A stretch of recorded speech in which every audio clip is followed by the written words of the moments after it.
All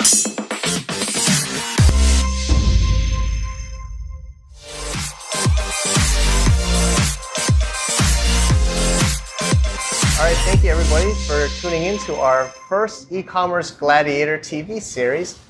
Mike Michelini, we have with us Mariko. Thank you everyone for being here today. So Mike, you've had great success with Global from Asia. You were in the e-commerce arena for a very long time, like over 8 years. What made you decide to get back into it and launch Ecommerce Gladiator? Sure, so Global from Asia is going to be 4 years old in October. We started as a podcast in 2013. I had gotten out of e-commerce in 2012 when I was doing a startup in China, a mobile app, and then we started this podcast, and it's been an amazing way to meet so many experts in the industry and import-export and e-commerce. But I was noticing more and more people were being secretive about what their products were, what their tactics were, and sometimes I felt like I could do it better than a lot of people I was even talking to. So about a month ago, Gary Vee was in Hong Kong at the Rise conference, and I got front row seat at one of his sessions, and somebody asked him, what is an influencer? What's a KOL? And he says it's different than a blogger. It's not just like documenting and talking about, but it's actually taking action and making others also be motivated to take action with you. And so from that, and then even in this space, they are opened up Rocket Space here, and Alan Cho, I interviewed him on the podcast. He's a co-founder of this very space, and he says, Mike, you gotta do more video. So it all just lined up, and we're just coming out the gate and making it happen. So you had an open call for applications with submissions from all around the world. Tell me about the response and the process for selecting people. Sure, of course. I think in anything in life and in business, you got to put yourself out there. So of course, it's a little bit nerve-wracking if anybody's going to even be interested in this and even apply. But we were overwhelmed with the applications. People were giving video applications, writing full paragraph after paragraph.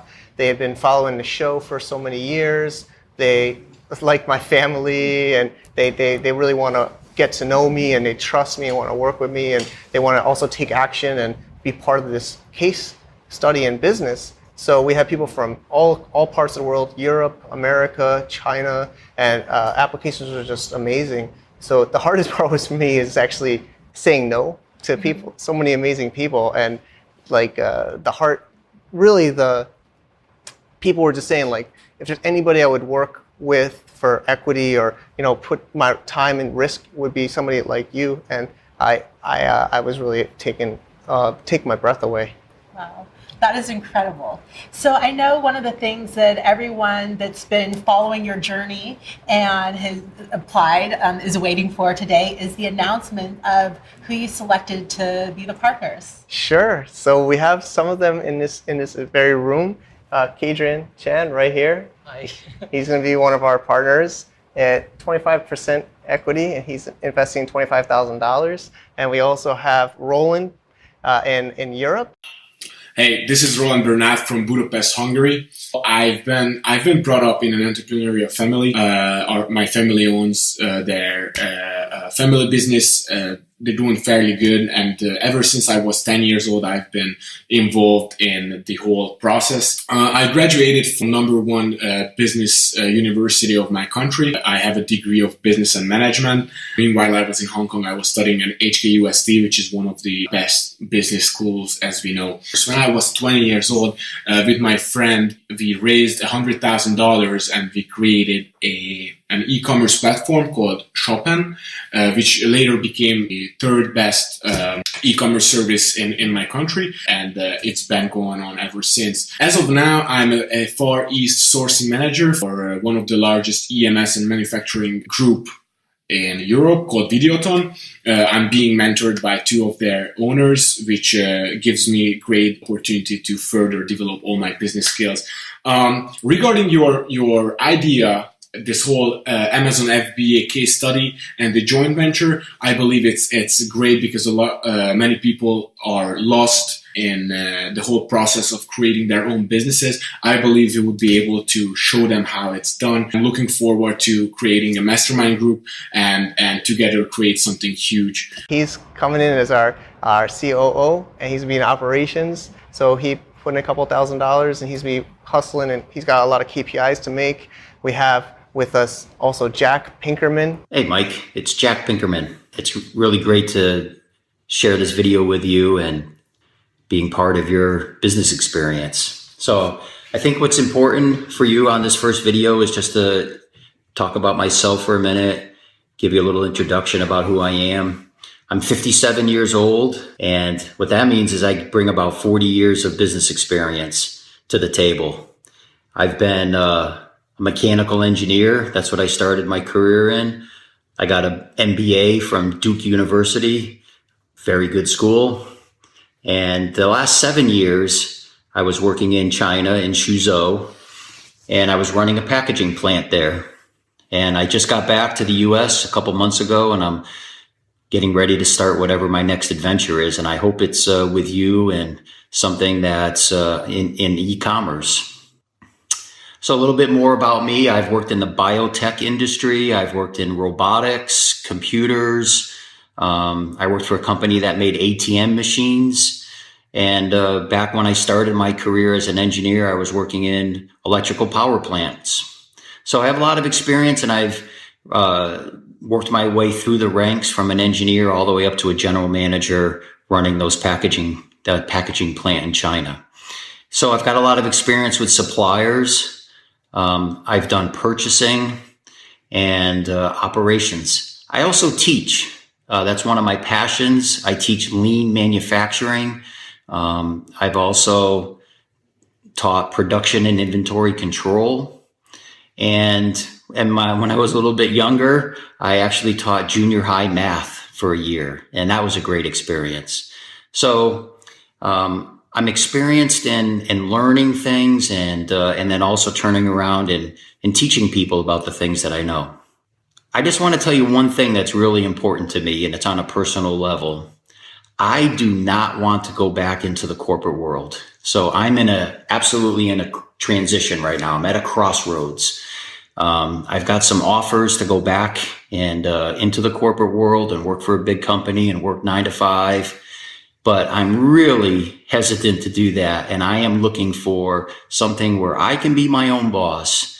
I can create a company, create a legacy, create a brand, making a product, building something for the next 10, 15, 20 years is exactly what I'm looking for.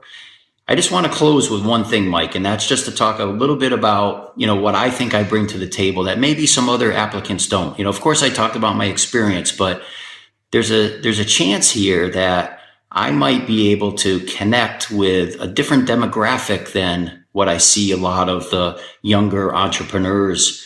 And that's just the older entrepreneur.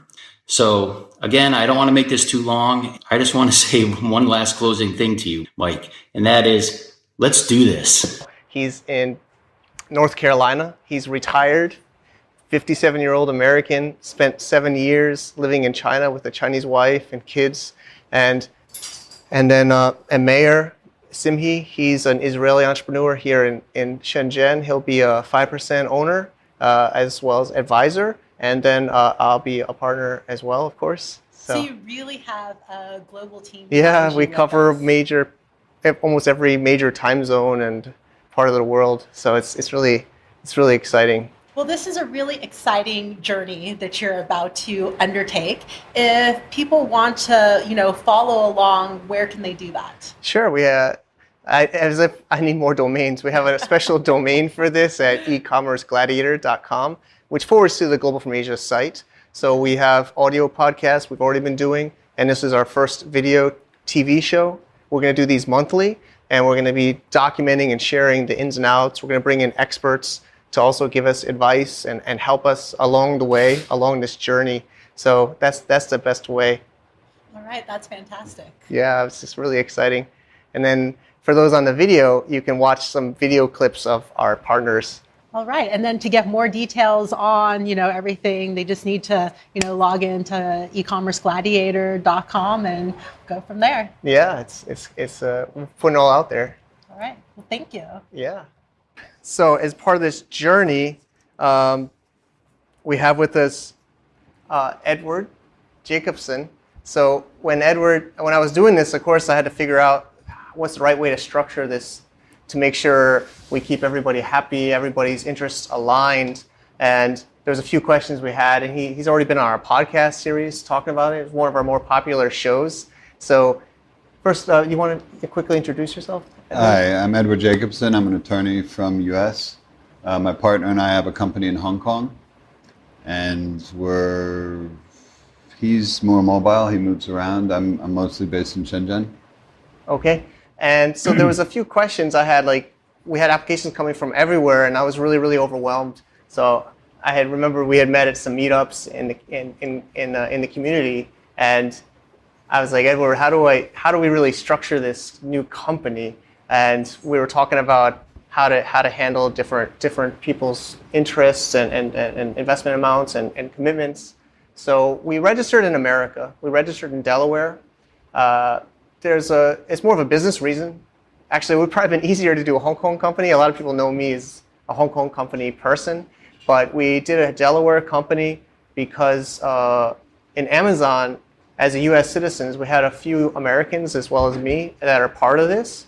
Actually, Kadrian's also a U.S. citizen, right? Yeah. Yeah. So we have to have a U.S. entity to sell on Amazon.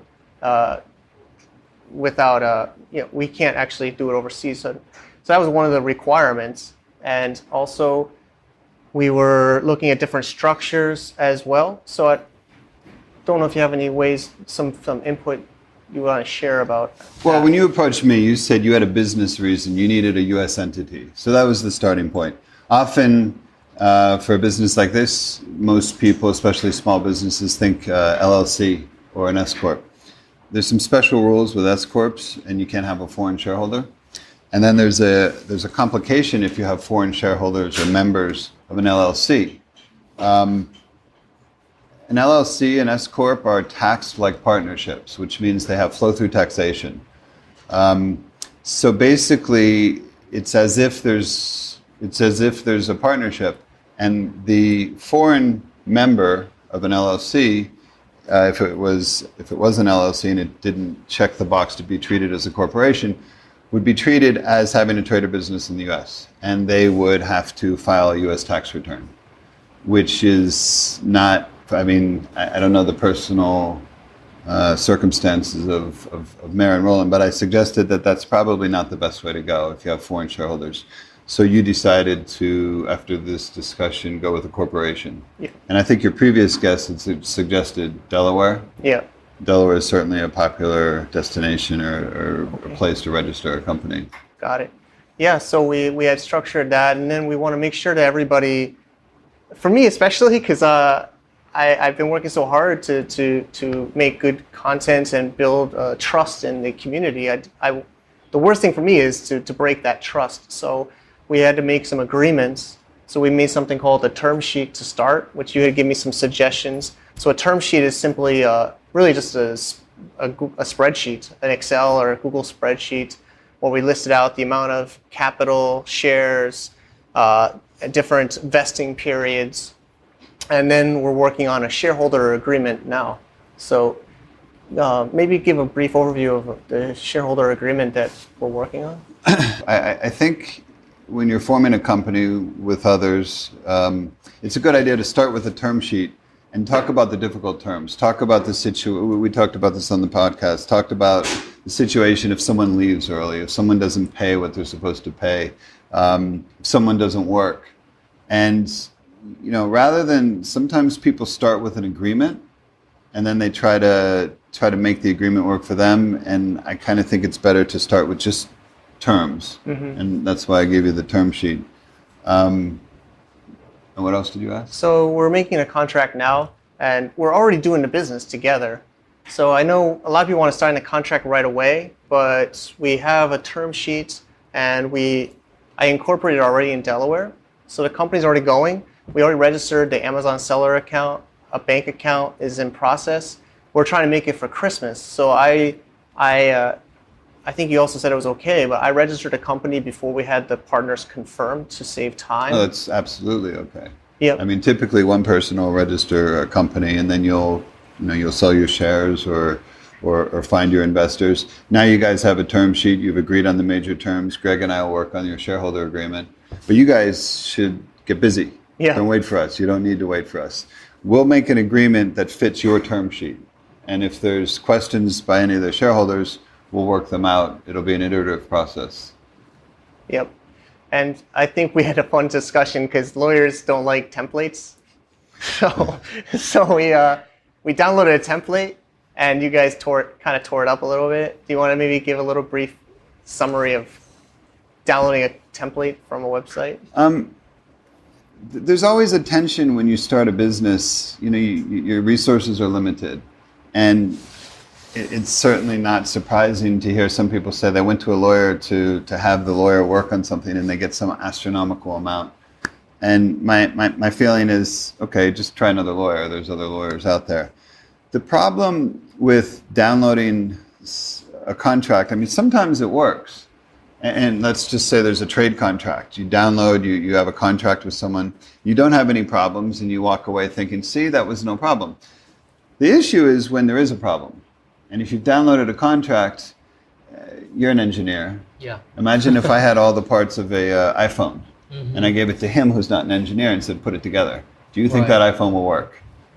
If there's some problems that arises, maybe the integration may be a problem. I would bet that iPhone won't work. Yeah. And that's maybe not a fair example, but a lot of times when you download a form contract, you have all the major parts there, but they don't make sense, or there's some major.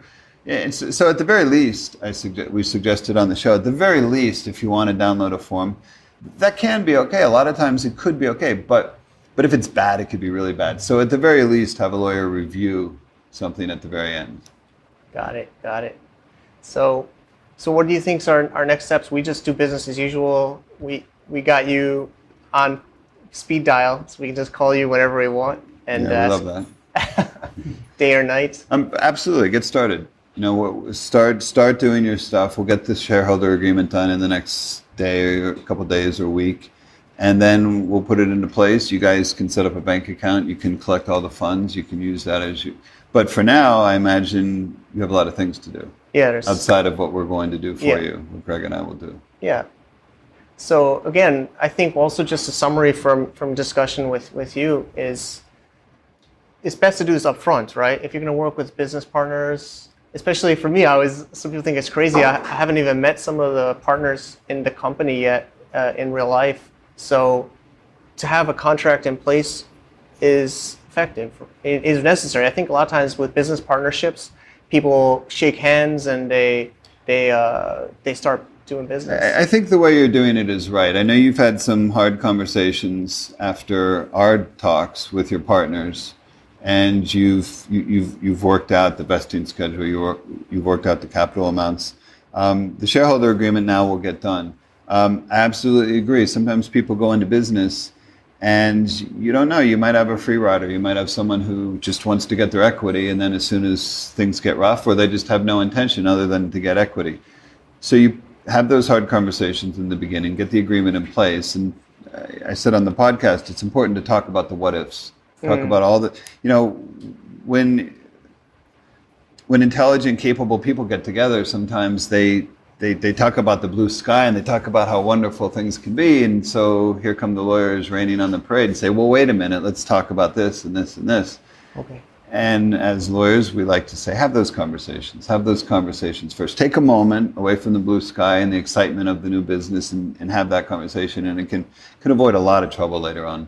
Agreed. Today's podcast is brought to you by Global Sources. When sourcing products globally, buyers use online and offline channels. Online marketplaces offer the year-round convenience of a wide selection of products and suppliers. And offline, at trade shows, buyers see exclusive new product launches and gain confidence meeting exhibitors. But there is a better way. There's one online marketplace where buyers get the offline benefits of a trade show. It's globalsources.com, supercharged by Global Sources trade shows featuring exhibitors and their newest products. Online to offline, it's your O2O sourcing advantage.